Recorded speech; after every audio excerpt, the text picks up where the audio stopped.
So we're going to talk about problem number 6. As a matter of fact, problem number 5 is basically the same thing, except it only asks for the first half of it. They're quite similar problems, so let's go ahead and solve this one.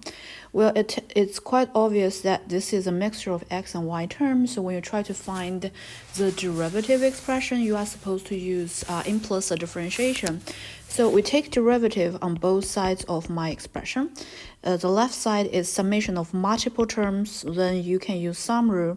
So the first term differentiated, second term differentiated, third term differentiated, the right side differentiated. So you end up with 10x plus 3 plus x times y is a multiplication. So you are supposed to use product rule to solve it. So it's x prime y equals x y prime equals 0.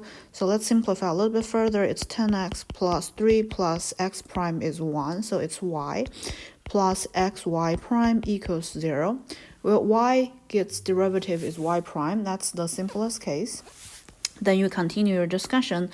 This is the only term with y prime involved in it, so you keep it on one side, everything else move to the other side, so negative 10x minus 3 minus y.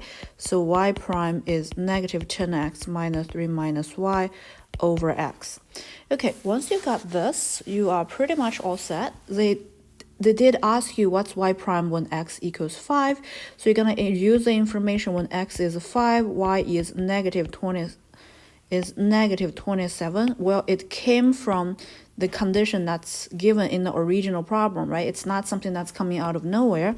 So you plug in, it's negative 10 times 5 minus 3 minus negative 27 over 5. So it's negative 53 plus 27 over 5, so it's negative 26 over 5, which is the derivative at the point of 5.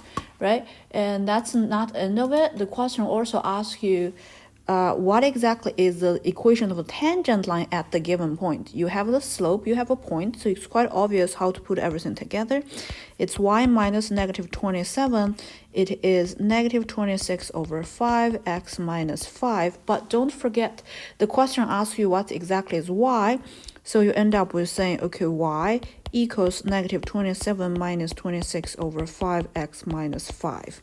So this is supposed to be your final answer. You do need to reformulate it a little bit to make sure it looks like the problem you are looking for. So that's all we got. Problem number 5 is actually quite similar. It's also asking about implicit differentiation.